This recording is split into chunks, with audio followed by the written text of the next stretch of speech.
வணக்கம். இது அரசியல் ஆபரேஷன். பீகார் தேர்தல் கொடுக்கக்கூடிய ஒரு அதிர்ச்சிகரமான ஒரு செய்தி.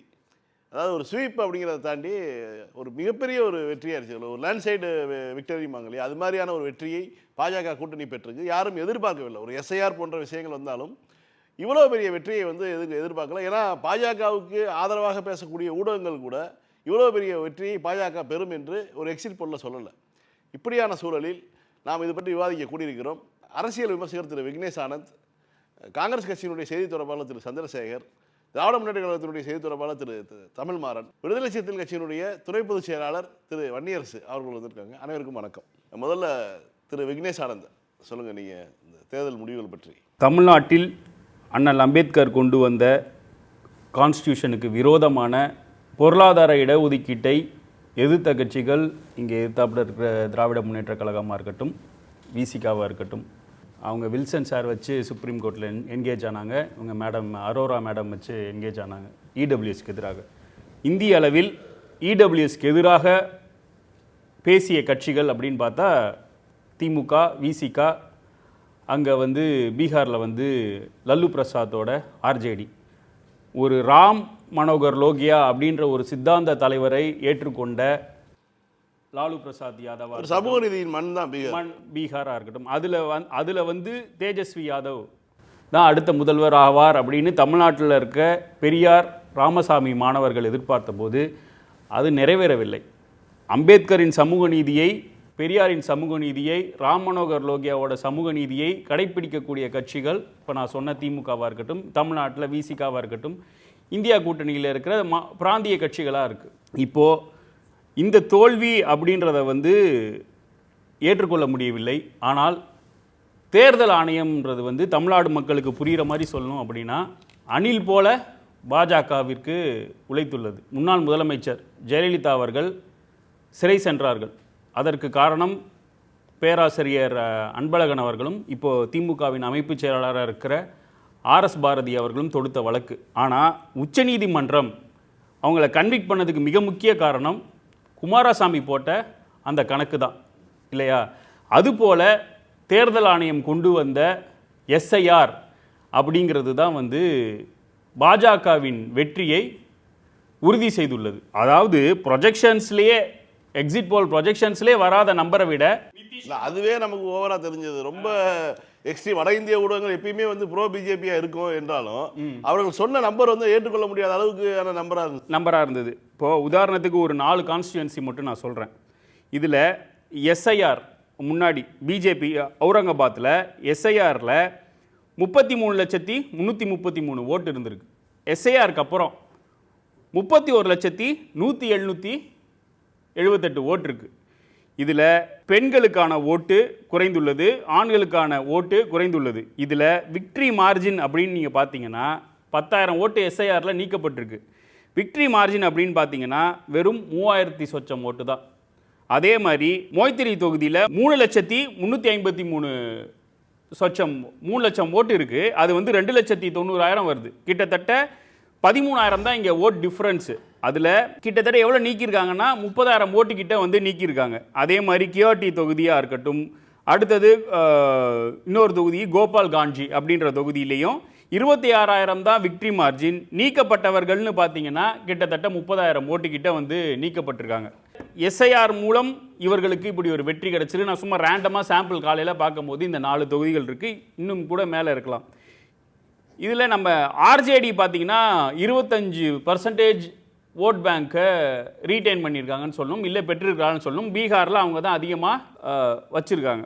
இதில் இன்னொரு புறம் பிஜேபி ரெவிடி கல்ச்சர்னு சொல்லக்கூடிய, தமிழ்நாட்டிலிருந்து வெல்ஃபேர் ஸ்கீம் நம்ம சொல்கிறோம், அவங்க ரெவிடி கல்ச்சர்னு சொல்கிறாங்க. அதன் மூலியமாகவும் அந்த கூட்டணி வெற்றி பெற்றிருக்கு. செப்டம்பர் மாதம் ஒன்றிய அரசு 10,000 ரூபாய் வழங்கியிருக்கு.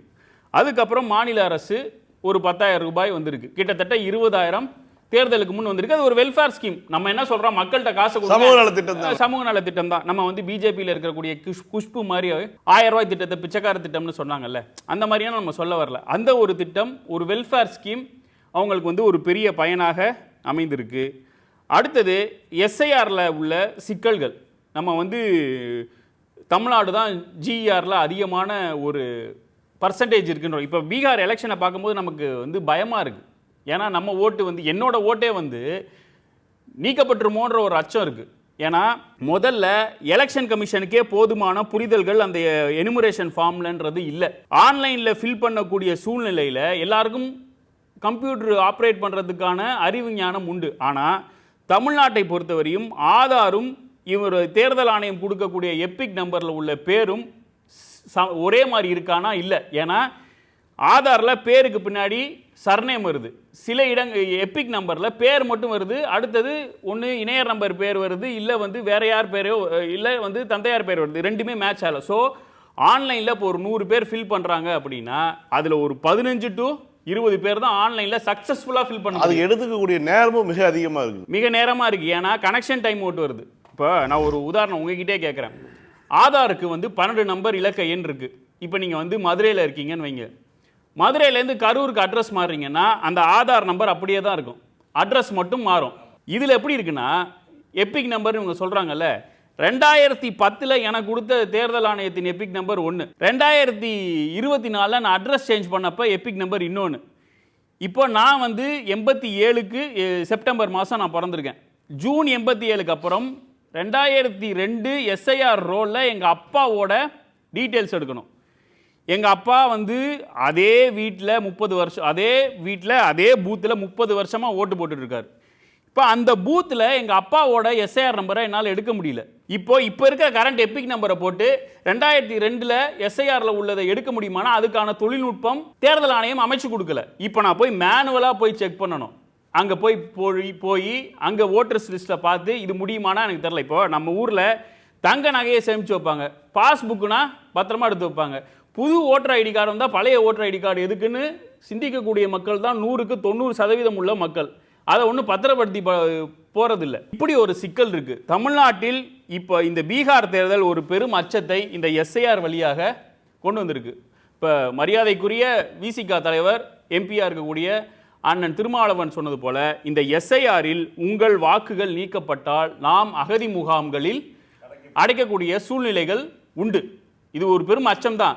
ஏன் இவங்க இதை செய்ய மாட்டாங்க, அதெல்லாம் செய்ய மாட்டாங்கன்னு எடப்பாடி மாதிரியான ஆட்கள் சொல்கிறதுக்கு வாய்ப்பு உண்டு. ஏன்னா அவர் சொல்கிறாரு எஸ்ஐஆர் வந்து ஒன்றும் பிரச்சனை. இப்போ நான் சொல்லக்கூடிய சிக்கலை நான் வந்து இந்த சேனல்லே சேலஞ்ச் பண்ணுறேன்.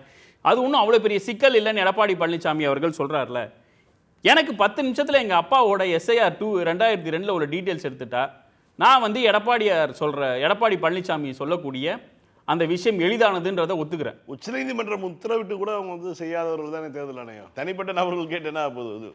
ஆன்லைனில் என்னோட ஆதார் நம்பரும் ஆதாரில் உள்ள பேரும் என்னோட எப்பிக் நம்பர் உள்ள பேரும் சமமாக இருக்காது சார். ஏன்னா தமிழ்நாட்டில் இனிஷியல்ஸுங்கிறது ஒரு பெரிய சிக்கல் இருக்குது. பேருக்கு முன்னாடி இனிஷியல் போடுற சூழ்நிலை இருக்குது, பேருக்கு அப்புறம் இனிஷியல் போய். ஏன்னா நம்ம காஸ்ட் நேம்ங்கிறத பெரும்பான்மையாக 95% யூஸ் பண்ணுறதில்ல. இடபிள்யூஎஸ் என்ஜாய் சமூகங்கள் வந்து காஸ்ட் நேம் இப்போ பெருமையாக போட்டுக்கிறாங்க. இது ஒரு சிக்கல் இருக்குது. அடுத்ததாக இந்த தோல்விக்கு காரணம் எஸ்ஐஆரின் பங்கு இருக்குன்னா ஆமாம், பெரும்பான்மையாக எஸ்ஐஆரின் பங்கு இருக்குதான். அந்த அச்சம் எப்போ வந்திருக்கணும்னா முன்னாடியே வந்திருக்கணும். நம்மளுக்கு பிடிக்குதோ பிடிக்கலையோ பிஜேபியில் வின் பண்ணுன்ற ஒரு மாங்கர் இருக்கு, வெறி இருக்கு. அது வந்து தேசிய கட்சிகளாக இருக்கக்கூடிய கட்சிகள் வளர்த்துக்கணும். நான் வந்து குறையா சொல்றேன்னு நீங்க நினைச்சக்கூடாது. இப்போ உதாரணத்துக்கு BLA 2 எத்தனை தொகுதியில் BLA 2ங்கிறது சட்டமன்றத்தில் ஒரு கட்சிக்கு ஒன்று தான். அதுபோல் பீகாரில் காங்கிரஸுக்கும் ஆர்ஜேடிக்கும் எத்தனை இருந்ததுன்றதை டேட்டாவை போய் பார்த்தாவே தெரியும். அதையெல்லாம் பார்த்துட்டாவது ரெட்ரோஸ்பெக்ட் பண்ணணும். தமிழ்நாட்டில் இருக்கிற எல்லா சட்டமன்ற தொகுதிகளிலும் BLA 2ன்றது காங்கிரஸுக்கு இருக்கா? 234 சட்டமன்ற தொகுதி இருக்குது, அதில் எல்லாத்துலேயுமே இருக்கானா? இல்லை. தேமுதிகவுக்கு இருக்குது, பாரதிய ஜனதா கட்சிக்கு இருக்குது. ஏன்னா அவங்களுக்குனா ஜெயிக்கணுன்ற ஒரு இன்டென்ஷன் இருக்குது. இப்போ விழுப்புரம் எம்பியாக இருக்கக்கூடிய மரியாதைக்குரிய திரு ரவிக்குமார் அவர்கள் எஸ்ஐஆர் தொடர்பான பயிற்சிகள் வந்து திமுக வந்து கூட்டணி கட்சிகளுக்கும் கொடுக்கணும் அப்படின்ற ஒரு கோரிக்கை வச்சிருக்காரு. அது நியாயமான கோரிக்கை. கூட்டணி இணைந்து செயல்பட வேண்டும், கரெக்ட். ஏன்னா இந்தியா அளவில் சொல்கிறேன், இந்த கட்சியெல்லாம் இந்தியா அலையன்ஸ்குள்ளே வரக்கூடாது அப்படின்ற ஒரு மனநிலையில் இது வெளியில் வரணும். திமுக எப்படி பிஜேபிக்கு எதிராக இருக்கக்கூடிய விசிகாவை, கம்யூனிஸ்டுகளை, காங்கிரஸை எப்படி ஒருங்கிணைத்ததோ அதே போல் நம்மளால் வந்து ஒரு லக்ஸுரி இல்லை சார். பிஜேபியை இந்திய அளவில் வீழ்த்தணும்னா மாயாவதி வேண்டாம், மம்தா வேண்டாம், ஓவைசி வேண்டாம்னு சொல்லக்கூடிய லக்ஸுரி வந்து இல்லை. மாயாவதியை அழைத்து கூட்டணி வச்சிருக்கணும், பீகாரில் ஓவைசியை அழைத்து கூட்டணி வச்சிருக்கணும். வெளிப்படையாக சொல்லணும்னா பிராந்திய கட்சிகள் வலுவாக இருக்கக்கூடிய இடத்தில் தங்கள் தேசிய கட்சிகள் தங்களால் எவ்வளவு முடியுமோ அவ்வளோ தொகுதியை வின் பண்ண முடியுமோ அவ்வளோ தொகுதியை கேட்டு பெறணும். நான் வந்து குத்தி காட்டணுன்றதுக்காக சொல்லலை. பிஜேபியை வீழ்த்த வேண்டும் என்றால் ஒருமித்த குரலில் ஸ்ட்ராட்டஜிக்காக வந்து நம்ம திங்க் பண்ணக்கூடிய இதில் இருக்கணும். இதை ஒரு படிப்பனையாக எடுத்துக்கிட்டு நம்ம செயல்படுவோம் அப்படின்னு மாண்புமிகு முதலமைச்சர் அவர்கள் ட்வீட் போட்டிருக்காரு. அதை வந்து எல்லாம் இப்போ 2019 திமுக தலைவர் தான் ராகுல் காந்தி அவர்களை பிரதமர் வேட்பாளர்னு அதை வந்து காங்கிரஸ்லேயே கூட அக்செப்ட் பண்ணுறதுக்கு தமிழ்நாடு அளவு காங்கிரஸ்லேயே கூட ஒரு அக்செப்டன்ஸ் இல்லை. அது ஏன்றது புரியல. காங்கிரஸ் பார்ட்டி தன்னை சீரமைத்துக் கொள்ள வேண்டிய நேரம் இது. இப்போ உதாரணத்துக்கு இந்தியாவை காப்பாற்ற வேண்டிய கடமை அவர்களுக்கு தான் இருக்கு. ஏன்னா இப்போ விசிகாவோ திமுகவோ ஒரு பிராந்தியத்துக்குள்ள இருக்கக்கூடிய கட்சிகள். திமுகவும் விசிகாவும் இந்தியா முழுக்க எங்களுக்கு வந்து வேட்பாளர் போட முடியுமானா போட முடியும், ஆனால் வின் பண்ண முடியுமா அப்படின்றது ப்ராக்டிக்கல் டிஃபிகல்ட்டி இருக்குது. அப்போ காங்கிரஸ்க்கு இருக்குது. எல்லாத்தையும் கூப்பிட்டு பேசுங்க. 2020களில் கன்வனராக இருந்த நிதிஷ்குமார், கன்வனர் தானே கேட்டார், ஒருங்கிணைப்பாளராக இருக்கிறேன்னு கேட்டிருந்தார். அதை கொடுத்துருந்தா அந்த இந்தியா பிளாக் அலையன்ஸ் இன்னும் ஸ்ட்ராங்காக இருக்கும். நீங்கள் வந்து அதை ஒத்துக்காமல் 2024 எலெக்ஷன் ஆரம்பிக்கிறதுக்கு முன்னாடியே மம்தா வந்து வெளியில் போயிட்டாங்க. ஆம் ஆத்மிக்கும் காங்கிரஸுக்கும் சில உரசல்கள் இருந்தது. இது மாதிரியான இடத்தை, இந்த மாதிரியான இடங்களில் ரெட்ரோஸ்பெக்ட் பண்ணாதான் பிஜேபிங்கிற ஒரு ஃபாசிஸ்ட் ஃபோர்ஸை வந்து நம்மளால் வீழ்த்த முடியும். ஒரு தோல்விக்கு பிறகு சரியான ஒரு வகையில் நம்ம வந்து 57 திமுக வந்து தேர்தலில் கண்டெஸ்ட் பண்ணுது. அதில் அப்போ அண்ணா வந்து என்ன பண்ணார், ரெட்ரோஸ்பெக்ட் பண்ணுறாருன்னா, நமக்கு வந்து மகளிர் ஓட்டே இல்லை, ஆனால் ஏற்கனவே மகளிர் மன்றம்ங்கிறது 56 இருக்குது. அப்போ பெண்களை அதிகமாக கொண்டு வரணும், கட்சிக்குள்ளே கொண்டு வரணுன்றதை கொண்டு வராங்க. இது ஒரு சேவல் பண்ணை மாதிரி இருக்குன்றதை திருவண்ணாமலையிலே பதிவு செஞ்சுருக்காங்க. அப்போ ஒரு தேர்தல் தோல்வின்றது நம்மளை வந்து ரெட்ரோஸ்பெக்ட் பண்ணுறதுக்கான இதுதான். இப்போது காங்கிரஸ்க்கு எதிராக இன்னொரு கட்சி இருக்குது, தேசிய கட்சி இருக்குது, ஆனால் அது வந்து அதுவும் ஒரு செக்குலர் ஃபோர்ஸ் அப்படின்றப்ப வந்து நம்ம வந்து லக்ஸூரியஸாக வந்து ஒரு முடிவெடுக்கலாம். ஆனால் இப்போ இருக்கக்கூடிய பாஜக சிறுபான்மை மக்களுக்கு எதிராக, தலித்துகளுக்கு எதிராக, பெண்களுக்கு எதிராக எல்லா சட்டங்களையும் கொரூரமாக கொண்டு வரக்கூடிய பாஜகவை வீழ்த்த வேண்டும் என்றால் வேற வழியே இல்லை. எல்லோரும் ஒன்றிணைந்தால்தான் அதனோட போராட முடியும். ஏன்னா எலெக்ஷன் கமிஷன்ற ஒரு பெரும் சிஸ்டத்தோட பிஜேபி கூட்டணி வச்சிருக்கு. இன்னொரு முக்கியமான தகவல், 202 தொகுதி பிஜேபி வந்து வெற்றி பெற்றிருக்காங்க இல்லையா, அதில் வந்து 128 தொகுதி இந்த டெலிஷன் மூலியமாகவும் இன்க்ளூஷன் மூலியமாகவும் நடந்ததாக தகவல்கள் காங்கிரஸே அந்த ஐஎன்சி கேரளா ஹேண்டில் வந்து தெரிவிச்சிருக்காங்க. இன்னொன்று, இப்போது எலெக்ஷனுக்கு வந்து ஓட்டு போடுங்க அப்படின்ட்டு எல்லா மாநில தேர்தல் ஆணையமும் நாய்ப்பாடாக கத்திக்கிட்டு இருக்கு. பீகாரில் 7,42,00,000 தான் வாக்காளர்கள் இருக்காருன்னு இந்த செப்டம்பர் மாதம் ஞானேஷ்குமார் அவர்கள் சொல்லியிருக்கார். போலான வாக்கு சதவீதம்னு பார்த்தா 7,45,00,000 நடந்திருக்கு. உண்மையிலே இப்போ நம்ம சொல்கிற மாதிரி கூட்டணி எப்படி ஃபார்ம் பண்ணணும்னு தமிழ்நாடை பார்த்து சொல்கிறாங்கல்ல, சர்க்காஸ்டிக்காக சொல்கிறேன்.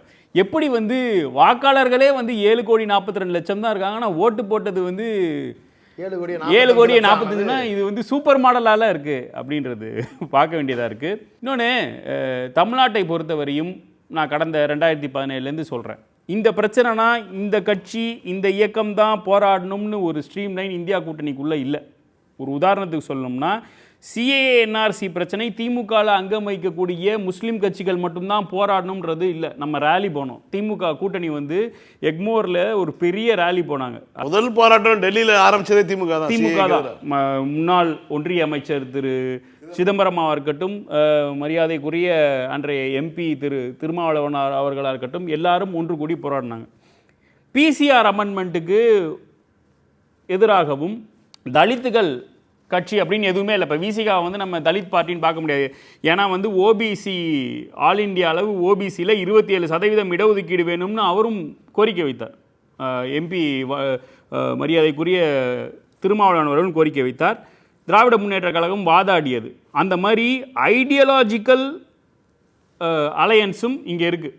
உதாரணத்துக்கு சொல்ல போனோம்னா திமுக அரசிடம் கோரிக்கை வைக்கவும் இவர்கள் தான் வைக்கிறாங்க. இப்போ எங்களுக்கு வந்து 8 மணி நேர வேலை வாய்ப்புன்றதை வந்து உறுதி செய்யுங்க, 12 மணி நேரம் ஆக்காதீங்கன்னு திமுகவில் இருக்க தொழிற்சங்கமும் கேட்குது, சிபிஐ கேட்குது, சிபிஎம் கேட்குது, காங்கிரஸ் கேட்குது. இந்த மாதிரியான ஒரு இன்க்ளூஷன் இருக்க வேண்டும். இப்போது ஒரு ஒரு ஒரு மாவட்டத்தில் ஒரு பிரச்சனை நடக்குதுன்னு வைங்களேன். மாவட்டத்தில் ஒரு பிரச்சனையோ இல்லை ஒரு கோரிக்கையோ வருதுன்னா ஈஸியாக தலைவர்களை ஆக்சஸ் செய்யக்கூடிய அளவில் திமுகவும் இருக்குது, பிசிகாவும் இருக்குது, கம்யூனிஸ்ட் கட்சியும் இருக்குது. அந்த நிலைக்கு வந்து இது நான் சில இடத்துல நான் யாரையும் எக்ஸ்க்ளூட் பண்ணல. இப்போ விஜய் வசந்த் எல்லாம் ப்ராப்பராக ஒரு ஆஃபீஸ் போட்டு அதை ஹேண்டில் பண்ணுறாரு மாதிரி அந்த கன்னியாகுமரி எம்பி. அதுபோல் எல்லாரும் செயல்பட வேண்டும். முக்கியமாக எலெக்ஷன் இப்போது அதிமுக வந்து ஒரு அற்புதமான ஒரு கொள்கையை சொல்லுவாங்க. தேர்தலுக்கு கூட்டணி வைப்போம், எலெக்ஷன் முடிஞ்சிட்டா கூட்டணி வேற அப்படி. அந்த மாதிரியான நிலை இந்தியா கூட்டணியில் எப்போதும் இருக்கக்கூடாது. ஏன்னா பிஜேபியை எல்லாம் சேர்ந்து ஒரு முறை தோக்கடிச்சிட்டோன்னா திருப்பி அவங்க வரவே மாட்டாங்கன்றது இல்லை.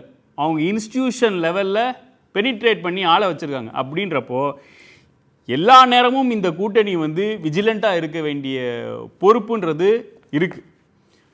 அதனால் சரி, நம்ம இந்த எலெக்ஷனில் கர்நாடகாவில் பிஜேபி வீழ்த்துட்டோம், திருப்பி வரவே மாட்டாங்க அப்படின்னு சொல்ல முடியாது. தமிழ்நாட்டிலே நம்ம ரொம்ப காஷியஸாக இருக்கணும். ஏன்னா எல்லா சட்டமன்ற தொகுதியிலும் அவன்கிட்ட இப்போ BLA 2 இருக்கான். அவன் கட்சி ஓட் பர்சன்டேஜ் இருக்கோ இல்லையோ, ஆனால் இந்த மாதிரியான ஒரு ஸ்ட்ரக்சரை அவன் ரெடி பண்ணுறான். அந்த மாதிரி ரெடி பண்ணும்போது அவனை நம்ம பண்ணாதன்னு சொல்ல முடியாது. ஜனநாயகத்தில் எல்லாருக்கும் BLA 2 போட வேண்டிய இது இருக்குன்றப்போ அதை எல்லா கட்சிகளும் செய்ய வேண்டும். குறிப்பாக காங்கிரஸ் மீது காங்கிரஸை குற்றம் சாட்டலை சார், காங்கிரஸோட இருப்பு தேவை இருக்குது. நம்ம வந்து ராகுல் காந்தியை குற்றஞ்சாட்டல, அவங்களோட இருப்பு தேவை இருக்குன்றனால ஒரு ரெட்ரோஸ்பெக்ட் பண்ணணுன்றது தான் திரும்பி திரும்பி சொல்ல வேண்டியதாக இருக்குது. திரு சந்திரசேகர், காங்கிரஸ், நீங்கள் சொல்லுங்கள். அதாவது இந்த பீகார் தேர்தல் சொல்லக்கூடிய பாடம் என்ன நமக்கு? அதாவது எல்லா கணைகளும் எங்களை நோக்கின்ற கதையில் நான் உட்காந்துருக்கேன். இருந்தாலும் குற்றச்சாட்டு சொல்கிறது எளிது. ஒரு கட்சியை நோக்கி ஒரு குற்றச்சாட்டையோ அல்லது எதையாவது சொல்வது எளிது. பொறுப்பு இருக்கிறது என்பதை உணர்ந்துதான் நீங்கள் இந்தியாவில் இன்றைக்கு எந்த தலைவர் இவ்வளவு பெரிய யாத்திரைகளை, இவ்வளவு பெரிய ஒரு நடைப்பயணங்களை, இவ்வளவு பெரிய மக்கள் சந்திப்புகளை நாங்கள் நிகழ்த்தி இருக்கிறார் நீங்கள் சொல்லுங்கள், நான் அதுக்கப்புறம் ஒத்துக்கிறேன்.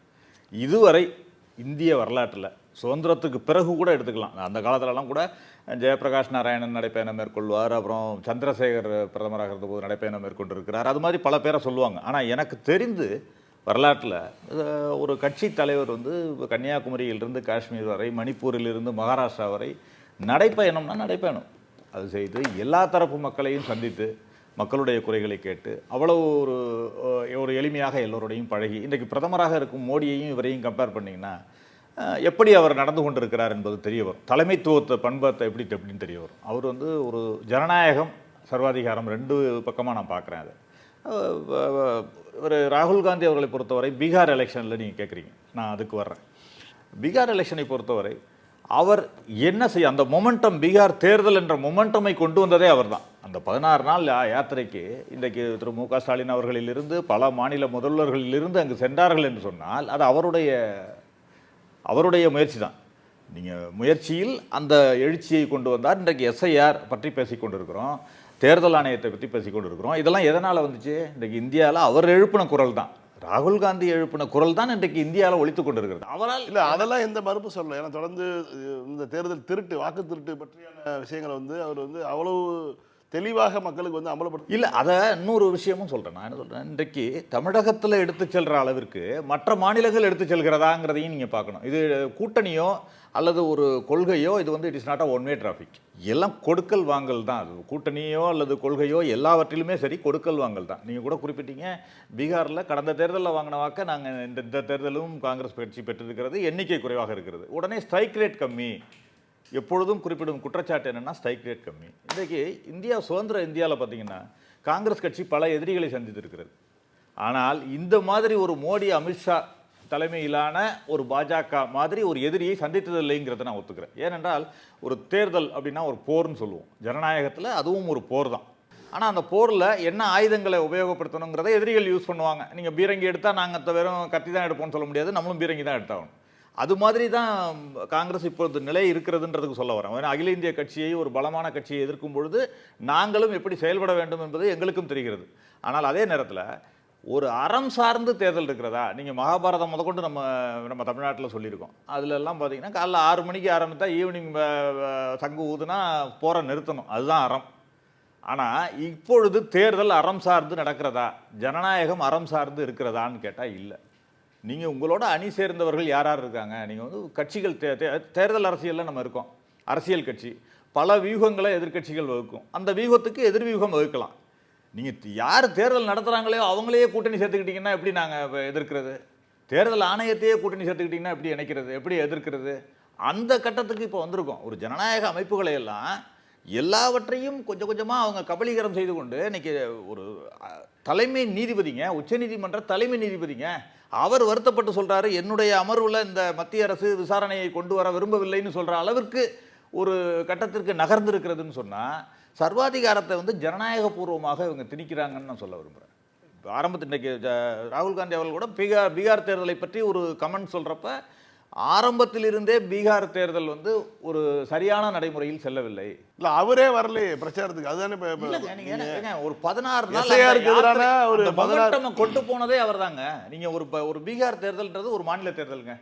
அதற்கு எந்த அளவிற்கு அவர் ஈடுபட முடியுமோ செய்திருக்கிறார். நீங்கள் தமிழ்நாடு 2021 தேர்தலில் மோடி எத்தனை முறை தமிழ்நாட்டுக்கு வந்தார்? அதே மாதிரி கர்நாடகா தேர்தலுக்கு மோடி எத்தனை முறை சென்றார்? இந்த முறை பீகார் தேர்தலுக்கு எத்தனை முறை? அவர்கள் இல்ல, நீங்க ஒரு பிரதமராக இருக்கவரை செல்லும் போது ஒரு எதிர்க்கட்சி தலைவர், அதையும் இதையும் கம்பேர் பண்ணாதீங்க. மோடி அவர்கள் வந்து வெறும் தேர்தல் பிரச்சாரத்திற்கு மட்டும்தான் வருவார். தேர்தல் பிரச்சாரத்திற்கு மட்டுமே வருகின்ற ஒரு பிரதமராக, ஒரு தலைவராக இருப்பவரையும் நீங்க எப்பொழுதுமே மக்களை சந்தித்துக் கொண்டிருப்பவரையும் ஒன்றாக கொண்டு செல்லாதீங்க. நீங்க அங்க லீட் பண்றது இதை பொறுத்த இன்றைக்கு இங்க கூட நீங்க கடந்த தேர்தல் நடந்துச்சு, ராகுல் காந்தி எத்தனை முறை வந்தார்னு கேட்குறீங்களா? இல்லையே. ஏன்னா இங்கே லீட் பண்ணது யார்? இங்கு திமுக தலைவராக இருக்கின்ற திரு மு க ஸ்டாலின் அவர்கள் 2-3 முறை ராகுல் காந்தி வந்தாலே போதும், இங்கு அவர் பார்த்துக் கொள்கிறார். அதுதான் அங்கே ஆர்ஜேடியை நோக்கி நாம் கணைகளை எழுப்பலை எப்போவுமே. அது இப்பொழுது அறம் இல்லைன்னு வச்சுக்கோங்க. அவர்கள் குடும்பத்திலிருந்தே ஒரு கட்சியை ஆரம்பித்து போட்டியிட்டு சில வாக்குகளை பிரித்திருக்கிறார். அவர் படுதோல்வி தான் அடைஞ்சிருக்காரு. அவர் தோல்வி அடையலாங்க. மற்றவர்கள் ஸ்பாய்லர்னு நீங்கள் சொல்லுவோம்ல, அந்த ஸ்பாய்லர் கேம் நிறையா நடந்திருக்கு. இன்றைக்கி ஓவைசியை பற்றி சொல்லிட்டு இருந்தார். உண்மையிலேயே ஓவைசியையும் இந்த அணியில் சேர்த்துருக்கலாம் நீங்கள். ஆனால் அவர் கேட்டது 4 சீட்டோ 5 சீட்டோ இல்லை பிரதர். அதுலேயும் ஒரு சிக்கல் இருக்குது. என்னன்னா நீங்கள் பாஜகவையும் நீங்கள் ஓவைசியும் எடுத்துக்கிட்டிங்கன்னா 2 பேருமே ஒன்று தான். அது ஒரு பக்கம் மதவாதம், ஒரு பக்கம் மதவாதம் தான். நீங்கள் எப்படி அதை சேர்த்துப்பீங்க? நீங்கள் முஸ்லீம் லீக்கை சேர்த்துக்கலாம். நீங்கள் இல்லை, அதுக்கும் அந்த கட்சிகளுக்கு வித்தியாசம் இருக்குதுன்னு சொல்ல வர்றேன். நீங்கள் முஸ்லீம் லீக், இஸ்லாமிய இயக்கங்கள் இங்கும் நம்மோடு இணைந்திருக்கின்றன. இஸ்லாமிய இயக்கங்கள் இன்றைக்கி முஸ்லீம் லீக்காக இருக்கட்டும், மனிதநேய மக்கள் கட்சியாக இருக்கட்டும், இங்கே இணைந்திருக்கின்றன. அவர்களை நம்ம மதவாத கட்சின்னு சொல்கிறது இல்லை. ஆனால் ஓவைசி மதவாதத்தை கையில் எடுக்கிறார். நீங்கள் அதை சேர்த்துக்கிட்டிங்கன்னா பாஜகவுக்கும் இதுக்கு என்ன வித்தியாசம் அப்படிங்கிற ஒரு சில நெருடல்கள் இருக்கின்றன அதில். அதே மாதிரி பாஜகவை இதை பொறுத்த வரைக்கும், பீகாரை பொறுத்த வரைக்கும் சாதி ரீதியான வாக்குகள் பிரிந்து இன்றைக்கு மோடியே என்ன சொல்கிறாரு, நாங்கள் எம்ஒய் அவங்க எம்ஒய் எல்லாம் சொல்லிகிட்டு இருக்காரு. முஸ்லீம் யாதவை நம்பி அவர்கள் நின்று தோற்றார்கள், நாங்கள் வந்து விமன் யூத்தை நம்பி நின்று ஜெயிச்சோன்னெலாம் சொல்கிறார்.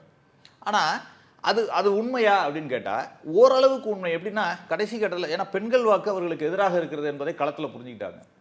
இன்றைக்கு தேர்தல் ஆணையமும் அதுக்கு கை கொடுத்துருக்கு. கடைசி நேரத்தில் ஒரு 10,000 ரூபாய் வெல்ஃபேர் ஸ்கீம்னு சொல்கிறீங்க. எப்போ ஏன் 10 வருடமாக இருந்தப்போ வெல்ஃபேர் ஸ்கீம் கொடுக்கல? நீங்கள் திமுக கூட உரிமை தொகை அறிவிச்சிச்சு, ஒரு 2 வருடம் கழித்து உடனே அந்த உரிமை தொகை கொடுத்தாங்கல்ல, எல்லாருக்கும் கொடுத்தாங்கல்ல. ஏன் அதை வந்து தேர்தல் நேரத்தில் அறிவிக்கிறீங்க?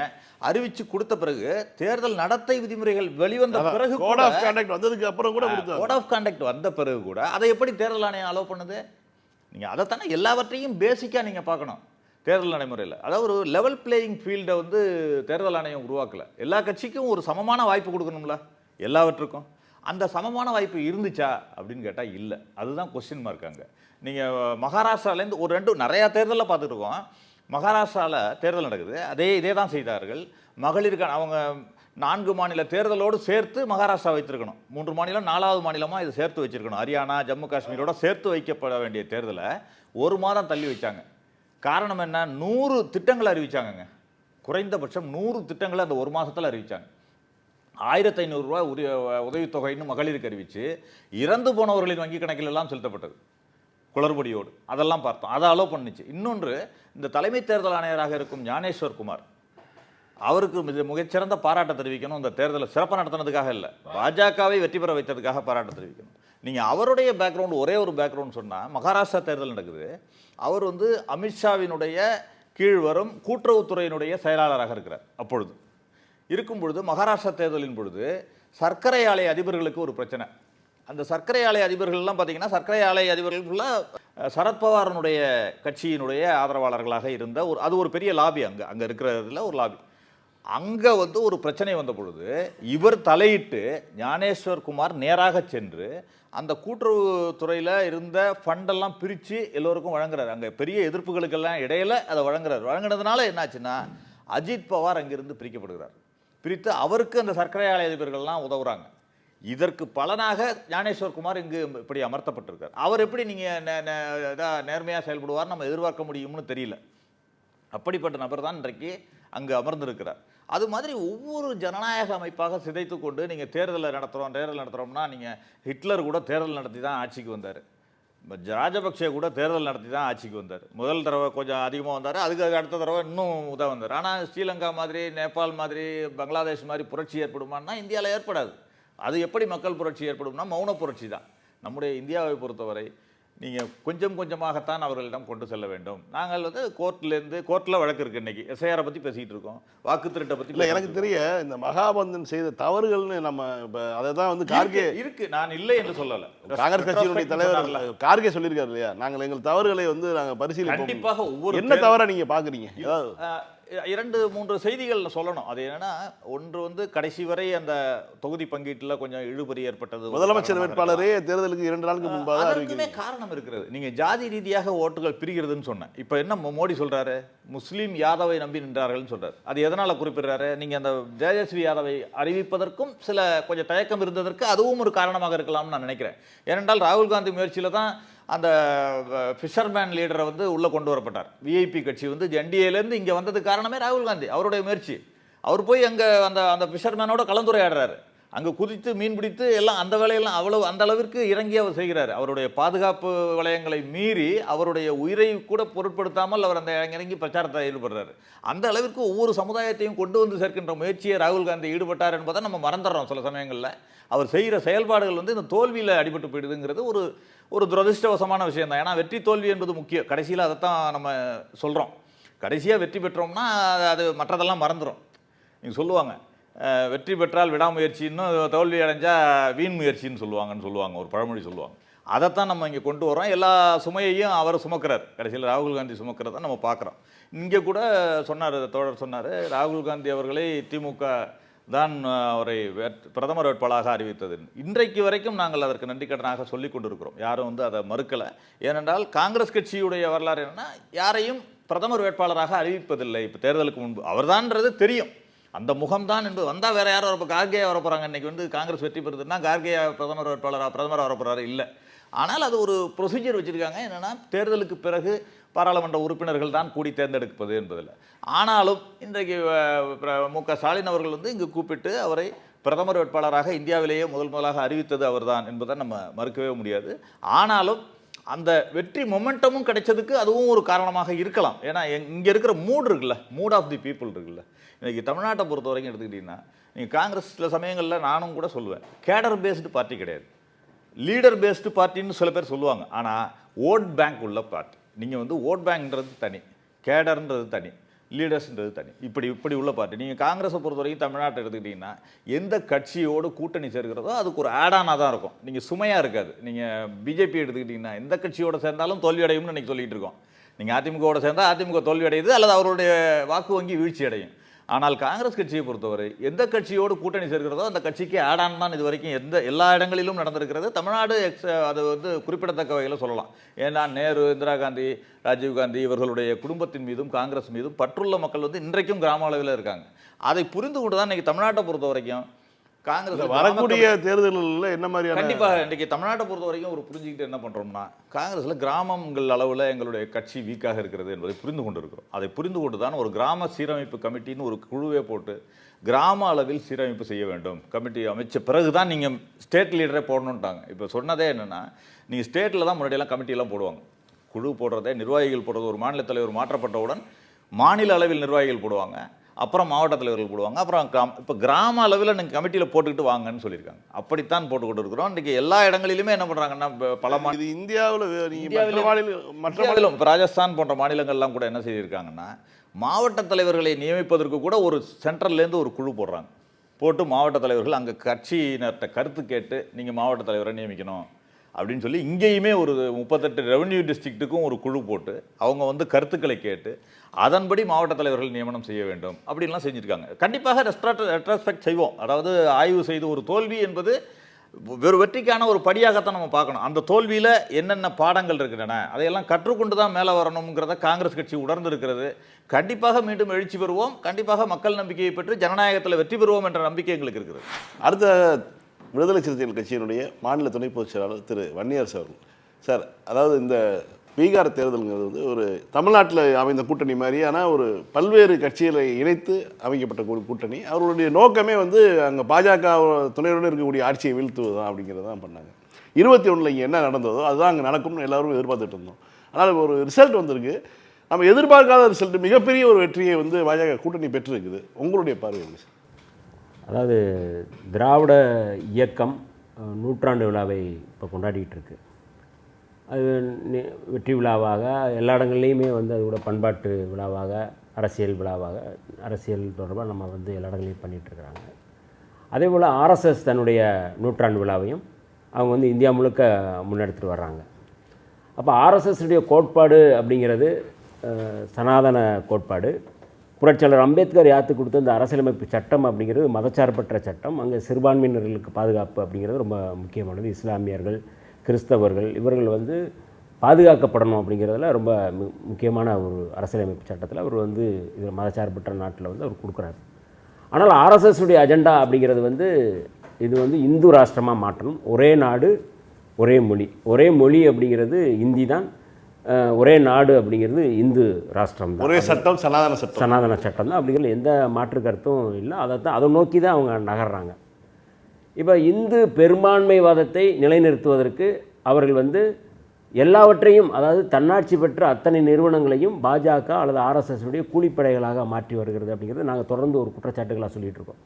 சிபிஐயாக இருக்கட்டும், அல்லது வந்து இடியாக இருக்கட்டும், அல்லது என்ஐஏ போன்ற நிறுவனங்களாக இருக்கட்டும், அல்லது நீதிமன்றங்களாக இருக்கட்டும், அதோடு சேர்ந்து இப்பொழுது தேர்தல் ஆணையமும் தங்களுடைய கூலிப்படைகளாக அவர்கள் மாற்றி அவர்களோடு, அதாவது கூட்டணி சேர்வது அப்படிங்கிறது வேறு, ஆனால் அவர்களை வந்து தன்னுடைய அடியாட்களாக மாற்றுவது அப்படிங்கிறது வேறு. ரெண்டுக்கும் டிஃப்ரெண்ட் இருக்குது.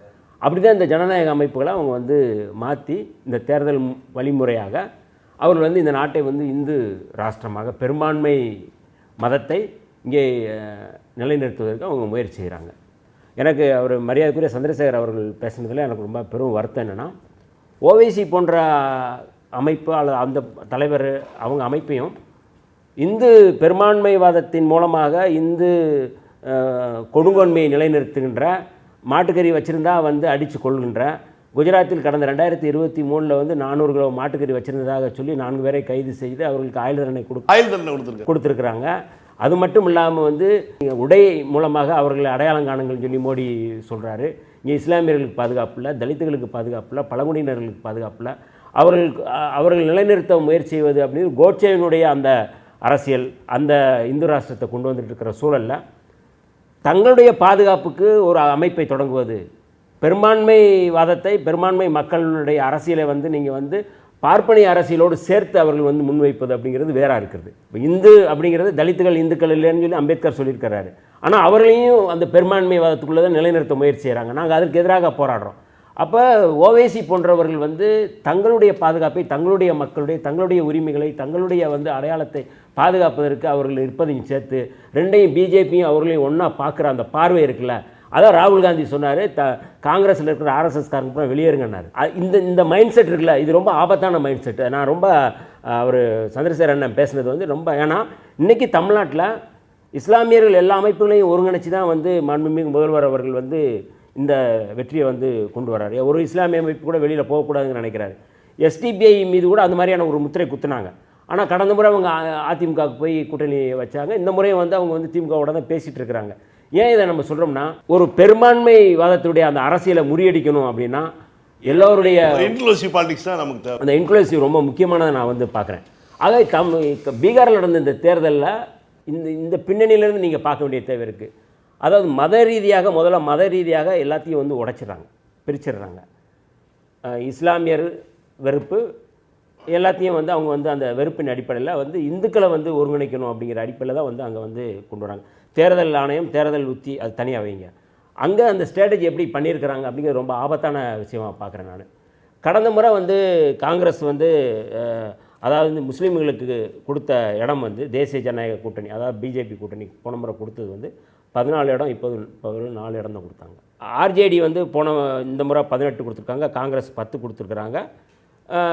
இது ஒரு பெரும்பான்மையாக இருக்கிற கட்சிகள் வந்து காங்கிரஸ் கொடுக்கப்பட்ட இடம் வருது. ஆனால் தேசிய ஜனநாயக கூட்டணி போன முறை 14 கொடுத்து இந்த முறை 4 தான் வந்து கொடுத்துருக்குறாங்க. அப்போ இஸ்லாமியர்கள் வாக்கு அப்படிங்கிறது காலங்காலமாக பீகாரில் 20% வாக்குகளாக இருக்குது. காலங்காலமாக இஸ்லாமியர்கள் வாக்கு லல்லு பிரசாத் யாதவ் அவருடைய தலைமையிலான அந்த அணிக்கு, அந்த கட்சிக்கு, காங்கிரஸுக்கு தான் போகும். காங்கிரஸுக்கு போகும், இவங்களுக்கு போகும், 2 பேருக்கு தான் மாறி மாறி போகும். இப்போ இந்த வாக்கு வந்து எல்லாமே பிரிஞ்சிருச்சு. ஒரு % கூட இவர்களுக்கான வாக்கு வந்திருக்கா அப்படிங்கிறது வந்து கேள்விக்குறியாக இருக்குது. இந்த பிசி, அதாவது பிசி நம்ம எம்பிசிங்க சொல்கிறோம், அங்கே பிசியை வந்து தனியாக பிரித்து இபிசின்னு சொல்லி தனியாக ஒரு செக்டரை உருவாக்கிறாங்க. எக்ஸ்ட்ரீம்லி பேக்வர்ட் கிளாஸ் அப்படிங்கிறது அவங்க வந்து சொல்கிறாங்க. அதில் இந்த சமூகம் எல்லாமே வந்து ஒன்று காங்கிரஸுக்கு போடுவாங்க, அல்லது வந்து லல்லு பிரசாத் யாதவ் அணி அந்த ஆர்ஜேடிக்கு போடுவாங்க.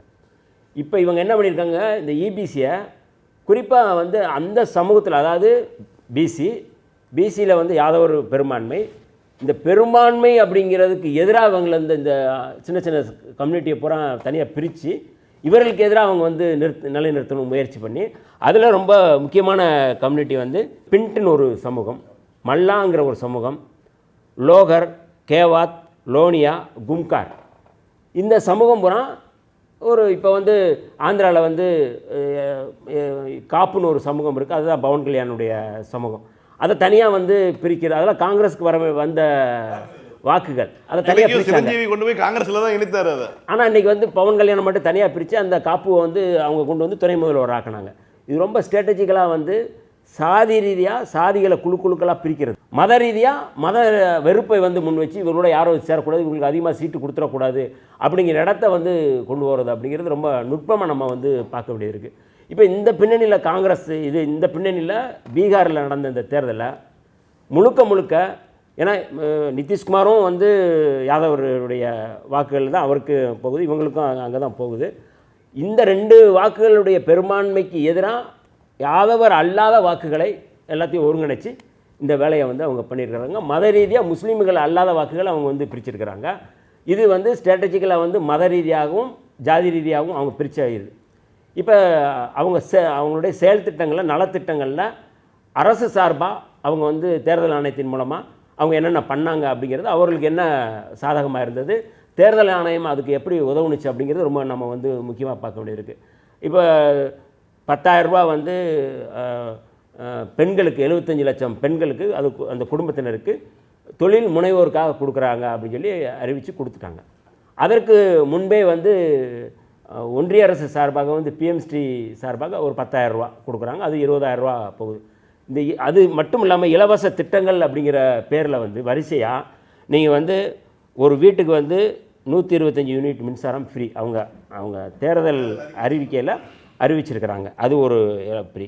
ஏழை எளிய மாணவர்களுக்கு யூகேஜியிலேருந்து அல்லது கேஜியிலேருந்து பல்கலைக்கழகங்கள் வர எல்லாருக்கும் இலவச கல்வி. இதெல்லாம் தமிழ்நாட்டில் இருக்கிற விஷயங்கள். இது எல்லாமே அவங்க காப்பி பண்ணுறாங்க. செயல் திட்டங்களில் அவங்க தேர்தல் அறிக்கையில் இதில் பண்ணுறாங்க. 50 லட்சம் வீடுகள் வந்து இலவசம் அவங்க வந்து சொல்லியிருக்கிறது. 50 லட்சம் மருத்துவமனைகளில் வந்து இப்போ கலைஞர் காப்பீட்டு திட்டம் போல் அவங்க வந்து 5 லட்சம் ரூபா வர வந்து நீங்கள் வந்து இலவசமாக வந்து நீங்கள் வந்து சிகிச்சை பெறலாம் அப்படிங்கிறது அவங்க வந்து அதில் வந்து கொண்டு வராங்க. இலவச நம்ம இங்கே இலவச ரேஷன் சொல்கிறோம், அதுவும் அங்கே வந்து இலவச ரேஷன் வந்து கொண்டு வந்திருக்கிறாங்க. ஏன் இதை அவங்க இந்த செயல் திட்டத்தின் மூலமாக கொண்டு வர்றாங்க? ஏற்கனவே வந்து எல்லா 20 ஆண்டுகளாக வந்து நிதிஷ்குமார் தான் ஆட்சியில் இருக்கிறாரு. எல்லா மாவட்டங்களையும் வந்து நாங்கள் வந்து மருத்துவக் கல்லூரி உருவாக்கும் சொல்லி அந்த தேர்தல் அறிக்கையில் சொல்கிறாரு. திறந்தவெளி பல்கலைக்கழகங்கள் எல்லா மாவட்டங்களையும் கொண்டு வரேன்னு சொல்லி சொல்கிறாங்க.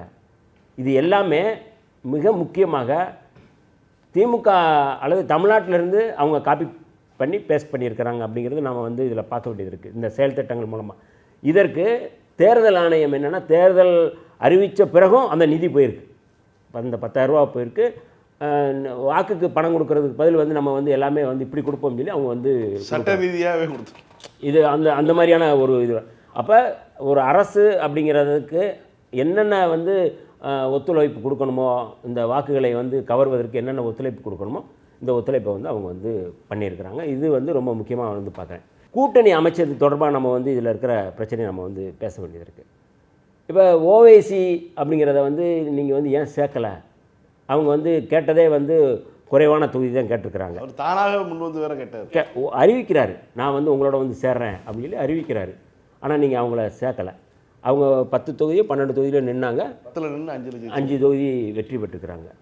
அது நீங்கள் வந்து அதாவது வந்து எல்லோரையும் ஒருங்கிணைக்க பாஜக அல்லது ஆர்எஸ்எஸ் போன்ற இயக்கத்தை எதிர்கொள்ள வேணும்னா மரியாதைக்குரிய ராகுல் காந்தி அவர்கள் வந்து தொடர்ந்து அந்த ஐடியாலஜிக்கலாக வந்து ஸ்ட்ராங்காக இருக்கிறார். ராகுல் காந்தி போன்று காங்கிரஸில் மற்ற தலைவர்கள் அப்படி இருக்கிறாங்களா அப்படின்னா கார்கேயை சொல்லலாம். எனக்கு தெரிஞ்சு மற்றவங்க வந்து அப்படி இருக்கிறாங்களா அப்படிங்கிறது எனக்கு சந்தேகம் தான். ஒரு தோல்வியில் வந்து காங்கிரஸ் வந்து ஒரு பின்னடைவு ஏற்பட்டிருக்கு. அவங்க வந்து 61 தொகுதியில் நின்னாங்க, வெறும் 6 சீட்டு தான் ஜெயிச்சிருக்கிறாங்க.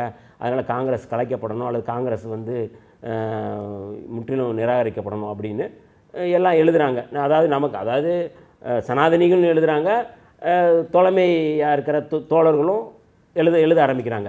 காங்கிரஸ் வந்து தன்னுடைய வாக்கு வங்கியை இழக்கவே இல்லைங்கிறது அங்கே ரொம்ப முக்கியமான பாயிண்ட். இல்லை, அதுதான் என்னென்னா காங்கிரஸினுடைய வாக்கு வங்கியே தலித்துகள், இஸ்லாமியர்கள், சிறுபான்மை மக்கள் தான். இந்த நீங்கள் பார்த்தீங்கன்னா அவர்களே தான் நம்புகிறாங்க. ஏன்னா காங்கிரஸ் தான் வந்து தலித்துகளுக்கு பாதுகாப்பு, காங்கிரஸ் தான் வந்து இஸ்லாமியர்களுக்கு பாதுகாப்பு, காங்கிரஸ் தான் வந்து பழங்குடி மக்களுக்கு பாதுகாப்பு, காங்கிரஸ் தான் சிறுபான்மை மக்களுக்கான பாதுகாப்பு அப்படிங்கிறது நீண்ட காலமாக இருந்தது. இன்றைக்கி ஒரு அச்சுறுத்தல் ஏற்பட்டிருக்கு. இங்கே வாழ முடியுமா அப்படிங்கிற ஒரு அச்சுறுத்தல் ஏற்பட்டிருக்கு. அதற்கு காங்கிரஸ் பலவீனமாக ஆணுச்சுன்னா இந்த சிறுபான்மை மக்களும் பலவீனமாகிடுவாங்க. அவர்கள் வந்து இங்கே அகதியாக மாறுவதற்கு தான் வாய்ப்பு இருக்குது. அப்போ காங்கிரஸ் வலிமைப்படுத்த வேண்டிய பொறுப்பு காங்கிரஸுக்கு இருக்கோ இல்லையோ, காங்கிரஸ் தலைவர்களுக்கு இருக்கோ இல்லையோ, இந்த ஜனநாயக ரீதியாக வந்து பாஜகவை எதிர்ப்பவர்களுக்கு, ஆர்எஸ்எஸ் எதிர்ப்பவர்களுக்கு இருக்குது. அப்போ அந்த அடிப்படையில் தான் நாங்கள் வந்து காங்கிரஸை நாங்கள் வந்து பார்க்குறோம். காங்கிரஸ் மீதான விமர்சனம் இருக்குது, காங்கிரஸ் மீதான வந்து வருத்தம் இருக்குது அப்படிங்கிறது அது தனி. ஆனால் இந்த களத்தில் வந்து நீங்கள் பாஜகவை அகில இந்திய ரீதியாக எதிர்க்கக்கூடிய வலிமையுள்ள ஒரு கட்சி காங்கிரஸ் தான். அகில இந்திய அளவில் வந்து மக்களை வந்து நீங்கள் அரசியல்படுத்தியிருக்கிற இயக்கமும் அந்த காங்கிரஸ் கட்சி தான். ஆனால் இதில் வந்து ராகுல் காந்தி அவருடைய அந்த ஸ்ட்ராட்டஜிக்கு வந்து யாரெல்லாம் ஒத்துழைப்பு கொடுத்தாங்க அப்படின்னா அப்படி எனக்கு வந்து தெரியலை. நீங்கள் வந்து இன்றைக்கி காங்கிரஸ் கட்சி வந்து வெளிப்படையாக விமர்சனம் பண்ணுறாங்க அப்படின்னா அந்த விமர்சனத்தை ஏற்றுக்கொண்டு அந்த விமர்சனத்தின் மூலமாக வலிமைப்படுத்துறது அப்படிங்கிறது நான் வந்து அப்படி தான் நான் வந்து பார்க்குறேன். அதனால் வெறும் காங்கிரஸை மட்டுமே இதில் குறை சொல்கிறது, காங்கிரஸை மட்டுமே அதில் வந்து குற்றச்சாட்டு சொல்லி எஸ்கேப் ஆகிறது அப்படிங்கிறது இல்லை. பீகாரை பொறுத்தவரை நிதிஷ்குமார் அப்படிங்கிறது ரொம்ப முக்கியமான ஒரு ஃபேக்டராக நான் வந்து பார்க்குறேன். நம்முடைய தோழர் விக்னேஷ் அவர்கள் சொன்னது போல் அவர் வந்து ஒரு சோசலிசவாதி. லோகி ராம் மனோகர்கிட்ட வந்து அவர் வந்து பாடம் பயின்றவர். மண்டல் கமிஷன் பரிந்துரையை வந்து அவர் நடைமுறைப்படுத்தணும்ட்டு எப்படி இந்த சமூக நீதி தொடர்பாக கலைஞர்கள் என்னென்ன மாதிரியான அரசியலை முன்னெடுத்தாரோ அதே அளவு தான் வந்து நிதிஷ்குமார் அவர்களும் இருந்தாங்க. அதில் எந்த மாற்று கருத்தும் இல்லை. ஆனால் அவர் வந்து வலதுசாரியோடு இணைந்து இன்றைக்கி வந்து ஆட்சி அமைப்பதற்கு முயற்சி செய்கிறார் அப்படிங்கிறத நம்ம வந்து பார்க்குறோம். பாஜகவினுடைய அஜெண்டா அப்படின்னா இந்தியா முழுக்க எந்த மாநிலத்திலும் பாரதிய ஜனதா கட்சி தனித்து நின்று அவர் ஆட்சியை பிடித்ததே இல்லை. ஒரு மாநில கட்சியை வந்து கையில் வைத்துக்கொண்டு அந்த மாநில கட்சி முதுகில் ஏறுவது அல்லது அந்த மாநில கட்சியோடு பயணப்படுவது, அவர்களை கபலீகரம் செய்வது, அதன் மூலமாக தான் வந்து அவர் வந்து அங்கே வந்து ஆளுமை செலுத்துகிறாங்க. அப்படி தான் நம்ம வந்து பார்க்கணும்.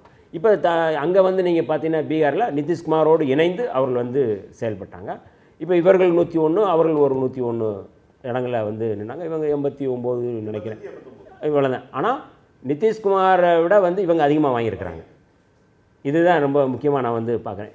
அவர்களோடு இணைந்து ஒன்றுமே இல்லாமல் போய் அவர்களோடு இணைந்து பாதியாக வந்து நின்று இன்றைக்கி வந்து அவங்க வந்து வாங்கினாங்க. அப்போ அவர்கள் வந்து ஒரு மாநில கட்சியை மட்டும்தான் குறி வைப்பாங்க. அந்த மாநில கட்சியை குறி வச்சு அந்த மாநில கட்சியோடு வந்து சேர்ந்து அவர்களை வந்து காலி செய்வது அப்படிங்க. ஏன்னா ஏற்கனவே வந்து மகாராஷ்டிரா மாநிலத்தில் சிவசேனாவோடு சேர்ந்து ஏக்நாத் சிண்டையை உடச்சி எடுத்துகிட்டு வந்து இப்போ வந்து அவங்க யாரை முதல்வர் ஆக்கணும்னு நினச்சாங்களோ தன்னுடைய நலன் சார்ந்து ஆர்எஸ்எஸ் நலன் சார்ந்து ஆர்எஸ்எஸ் அரசியலை ஏற்றுக்கொண்ட சித்பவன் பார்ப்பனரை ஆக்கிட்டாங்க. சித்பவன் பார்ப்பனர் தான் இந்தியாவினுடைய தலைமை பிரதமராக வரணும் அப்படிங்கிறது அவங்களுடைய இலக்கு. அதை தான் கோட்சே வந்து நீதிமன்றத்திலே சொல்கிறாரு. அதே வேலையை வந்து மகாராஷ்டிரா மாநிலத்தில் பண்ணியிருக்கிறாங்க. இது வந்து அடுத்து பீகாரில் வந்து எப்படினாலும் இன்னும் வந்து ஒரு 6 மாதத்துலேயே வந்து நிதிஷ்குமார் வந்து முதல்வராக இருப்பாரா தொடர்வாரா அப்படிங்கிறது ஒரு சந்தேகம். ஏன்னா பலரை வந்து நீங்கள் வந்து இப்போ சிராக் பஸ்வான் இருக்கார், அவர் தலித்துகளுடைய வாக்குகளை வந்து பெற்றிருக்கிறாரு. அவருடைய வெற்றி ரொம்ப பாராட்டுக்குரியதுன்னு வச்சுங்களேன். ஏன்னா 19 இடங்களை வந்து வென்றிருக்காரு. அது ரொம்ப முக்கியமான ஒரு இல்லை. நீங்கள் பாராட்டுறது அப்படிங்கிறது வெற்றியை மட்டும் வச்சு பாராட்டுறதுன்னு சொல்கிறது இருக்குல்ல. அவங்க ஏற்றுக்கொண்ட அந்த அம்பேத்கரிய கொள்கைகளுக்கு எதிராக வந்து அம்பேத்கருடைய அரசியலமைப்பு சட்டத்துக்கு எதிராக செயல்படக்கூடிய சனாதனத்தை நிலைநிறுத்தக்கூடிய ஒருவரோடு இணைந்து நாங்கள் வெற்றி பெற்றிருக்கிறோம் அப்படின்னா, வெற்றி பெறுகின்றவர்கள் அல்லது அதிகார வர்க்கத்தோடு அல்லது வந்து எல்லா இயந்திரங்களை வைத்திருப்பவர்களோடு இணைந்து செயல்பட்டு வெற்றி பெறுவது அப்படிங்கிறது ரொம்ப எளிது தான். அதில் வந்து மாற்று கருத்து இல்லை. நீங்கள் வந்து ஒட்டுமொத்தமாக இங்கே வந்து நீங்கள் வந்து அடிப்படையான அம்பேத்கருடைய கொள்கையே வந்து நீங்கள் வந்து அவங்க வந்து அழிக்க முயற்சி பண்ணும்போது அதில் போய் நீங்கள் வந்து கலந்து கரைந்து நீங்கள் வந்து வளர்ந்து என்ன ஆக போகுது அப்படிங்கிற கேள்வி இருக்குல்ல. அதனால வந்து அந்த வெற்றி வந்து அந்த வாக்குகள் எல்லாமே காங்கிரஸுக்கு போகக்கூடிய வாக்குகள் அல்லது வந்து இவர்களோடு இணைந்து செயல்படக்கூடிய. லல்லு பிரசாத் யாதவ் அப்படித்தான் இருந்தார். நீங்கள் வந்து பாஸ்வானோடு இருந்து செயல்பட்டாங்க. அதுக்கப்புறம் வந்து அவர் வந்து இதில் அரசியலிருந்து வெளியில் போனதுக்கப்புறம் அல்லது அவர் வழக்கு சந்தித்ததுக்கப்புறம் இவங்க எல்லாமே அரசியல் மாற்றங்கள் ஆகுது. இதில் என்ன நம்ம வந்து பாடம் கற்றுக்கொள்வது அப்படிங்கிறது ரொம்ப நான் முக்கியமாக பார்க்குறேன். இப்போ தமிழ்நாட்டு அரசியலில் இதே ஃபார்முலாவை தான் பாரதிய ஜனதா கட்சி முற்படுகிறது. ஒரு மாநில கட்சியை வந்து கையில் வச்சுருக்கிறாங்க. யார் வந்து அதிமுகவோட கையில் வச்சுருக்கிறாங்க. இப்போ திமுக அணி தான் வந்து எதிரான ஒரு அணியாக அங்கே இருக்குது அப்படிங்கிறத நம்ம வந்து பார்க்குறோம். காங்கிரஸ் அதிமுகவை வந்து அவர்கள் எப்படி ஹேண்டில் பண்ணுறாங்க அப்படிங்கிறது ரொம்ப நான் வந்து நுட்பமாக வந்து பார்க்க வேண்டியது இருக்குது. ஒரு ஆண்ட கட்சியாக இருந்த அந்த கட்சியை இப்போ மரியாதைக்குரிய அவர் செங்கோட்டையன் அவர்கள் இடைநீக்கம் செய்யப்படும் அது பதவி பறித்த உடனே அவர் போன இடம் வந்து அமித்ஷாட்ட தான் போகிறார். அதாவது தனக்கு தலைவர் வந்து எடப்பாடி தான். ஆனால் அவர் அதை தாண்டி வந்து அமித்ஷாட்ட போகிறது மூலமாக வந்து யார் இயக்குறாங்க அப்படிங்கிறது வந்து வெளிப்படையாக தெரியுது. அப்போ அதிமுக முழுக்க பாஜகவினுடைய கட்டுப்பாட்டுக்குள் போயிடுச்சு. இது ரொம்ப நான் வந்து பார்க்குறேன். இதில் வந்து அவங்க இதே ஃபார்முலா வந்து எடுக்க போகிறாங்க. 26 தேர்தலில் பாதி சீட்டு தான் அவங்க வந்து கேட்பாங்க. அதே மாதிரி தான் இங்கேயும் நடக்கும். என்ன ஆகும் அப்படிங்கிறது ரெண்டாவது. ஏன்னா இவர்களுடைய வாக்கு வங்கியை தான் இவங்க வந்து திருடுறாங்க. இவர்கள் மூலமாக தான் அவர்கள் வந்து அக்செப்ட் பண்ணுறாங்க. பாஜக மீதான வெறுப்பு அல்லது பாஜக மீதான அந்த வலதுசாரி அரசியலை தமிழ்நாடு ஏற்றுக்கொள்ளாது. ஆனால் ஏற்கனவே இருக்கின்ற திராவிட ஒரு கட்சியோடு இணைந்து போகும் பொழுது அங்கே இருக்கிற தோழர்கள் தான் வந்து அதை வந்து அக்செப்ட் பண்ணுற ஒரு இடத்துல போகிறாங்க. கோட்பாட்டு ரீதியாக பார்க்குறதில்ல. பாஜக ஏற்கனவே வந்து இந்த வாக்குகளை பிரிப்பதற்கு சில ஒட்டுக்குழுக்களை வந்து நியமிச்சிருக்கிறாங்க. அதில் வந்து தாவேகா வந்து ஒரு ஒட்டுக்குழு, ஆர்எஸ்எஸ்னுடைய பாஜகவினுடைய ஒட்டுக்குழு. இன்னொரு ஒட்டுக்குழு வந்து சீமான் தலைமையில் எல்லாரும் நாத்தாக்கா. இந்த 2 ஒட்டுக்குழுமே வந்து திராவிட எதிர்ப்பை திராவிட அரசியலை எதிர்க்கிறங்கிற பேரில் திமுக எதிர்ப்பை மட்டும்தான் முன் வைப்பாங்க. அதிமுக எதிர்ப்பை முன் வைக்கிறது இல்லை. இது இந்த வாக்குகளை பிரிக்கிறதுக்கு வாக்கு வங்கிகளை சேதாரப்படுத்துறதுக்கு இவங்க எல்லாமே வந்து ரொம்ப முக்கியமாக வந்து பார்க்குறோம். இப்போ சீமான் வந்து காங்கிரஸ் எதிர்ப்பை மட்டும் வச்சு காங்கிரஸ் கூட்டணி அடிக்கிறது, திமுக கூட்டணி அடிக்கிறது. இது வந்து ஒரு வித்தியாசம். இது எல்லாமே பாஜக ஆதரவான ஒரு செயல்பாடு. இது செயல்படுதான். அப்போ இந்த இடத்துல நம்ம வந்து ரொம்ப எச்சரிக்கை இருக்க வேண்டிய பொறுப்பு வந்து நம்ம விக்னேஷ் அவர்கள் சொன்னது போல் திமுகவினுடைய தலைவர் மரியாதைக்குரிய நம்முடைய முத்துவேல் கருணாநிதி ஸ்டாலின் அவர்கள் முன்னெடுக்கின்ற அந்த முயற்சி ஐடியாலஜிக்கலாக ஸ்ட்ராங்கானது. அங்கே வந்து ஐடியாலஜிக்கலாக இல்லை. அதான் நான் வந்து பார்க்குறேன். அங்கே ஐடியாலஜிக்கலாக இவர் வந்து மரியாதைக்குரிய ராகுல் காந்தி இருக்கிறார் அப்படின்னா ராகுல் காந்தியினுடைய அந்த ஐடியாலஜிக்கலை உட்கொண்டு அதே வலிமையோடு இருக்கிறாங்களா அப்படின்னா இல்லை. அதான் கட்சிக்குள்ள கடத்தில் இல்லை. அது கொண்டு போன அதை உணரக்கூடிய காலங்காலமாக இருக்கின்ற காங்கிரஸ்காரர்களுக்கே இல்லையா அது. இப்போ வந்து அண்ணன் வந்து ஓவைசியும் பாஜகவையும் ஒன்றா பார்க்குற அந்த பார்வை இருக்குல்ல, இந்த பார்வை வந்து மிக ஆபத்தானது. நீங்கள் வந்து என்னை அடிக்கிறாங்க, என்னை வந்து பாதுகாக்குங்கன்னு சொல்லி நான் வந்து என்னுடைய இயக்கத்தை வந்து நான் வந்து ஒரு கட்சி தொடங்குறது அப்படிங்கிறது எப்படி வந்து ஒரு மதவாதமாக இருக்க முடியும்? எந்த இடத்துலையாவது வந்து இஸ்லாமியர்கள் வந்து போய் இந்து கோயிலில் போய் தாக்கியிருக்கிறாங்களா, இந்து கோயிலை இடிச்சிருக்கிறாங்களா, இந்து பண்டிகைகள் போய் ஏதாவது வந்து வெடிகுண்டு வீசியிருக்கிறாங்களா, இந்து சமூகத்தின் மீது வெறுப்பை கக்கியிருக்கிறாங்களா, இந்து சமூகத்தின் மீது எங்காவது வந்து அவங்கள அது வந்து அச்சுறுத்தி இருக்கிறாங்களா? எதுவுமே இல்லையே. எங்களை பாதுகாப்பதற்கு நாங்கள் இருக்கிறோம் அப்படிங்கிறது அந்த அடையாளம் அந்த கட்சியை தொடங்கி இருக்கிறது. அப்போ ரெண்டையும் ஒன்றா பார்க்குற பார்வை வந்து காங்கிரஸில் இருக்குது அப்படின்னா காங்கிரஸ் வந்து சுய விமர்சனத்துக்குள்ளே போகணும் அப்படிங்கிறது என்னுடைய நான் வந்து ஒரு நேர்மறையாக தான் பேசுகிறேன், எதிர்மறையாக பேசலை. காங்கிரஸ் இருப்பதன் மூலம் முதல்ல சொல்லிட்டு காங்கிரஸ் இந்த நாட்டுக்கு தேவைங்கிற அடிப்படையில் நம்ம வந்து பேசலாம். அதனால் வந்து அண்ணா இதை வந்து வருத்தப்படக்கூடாது அப்படிங்கிற தாழ்மையோடு நான் வந்து இதில் கேட்டுக்கிறேன். இது வந்து உங்களுக்காக சொல்கிறதில்ல, இதே பார்வையுள்ளவர்கள் நிறைய காங்கிரஸில் இருப்பாங்க. அப்போ அதை நான் வந்து தெளிவுபடுத்த வேண்டிய தேவை இருக்குது. எஸ்டிபிஐ போன்ற அமைப்புகள் தமிழ்நாட்டில் வந்து ரொம்ப முக்கியமான அமைப்பை நான் வந்து பார்க்குறேன். அவர்கள் வந்து திமுக கூட்டணிக்கு வருவதன் மூலமாக இந்த 2026 தேர்தல் வந்து ரொம்ப வந்து அவர்களுடைய பங்களிப்பு ரொம்ப முக்கியம். அவங்களே வந்து மதவாத அரசியலுக்குள்ள அவங்க மதவாதம் அப்படிங்கிறது மாதிரியான இதை வந்து கேரளாவில் வந்து கொண்டு போகிறாங்க. மத வெறுப்பை வந்து யார் உமிழ்ந்தாலும் அதை வந்து ஏற்றுக்கொள்ள முடியாது, அது வந்து யார் பண்ணாலும். அப்படி எந்த அமைப்புமே வந்து இஸ்லாமிய அமைப்புகள் எங்கேயுமே அவங்க பண்ணதே இல்லை.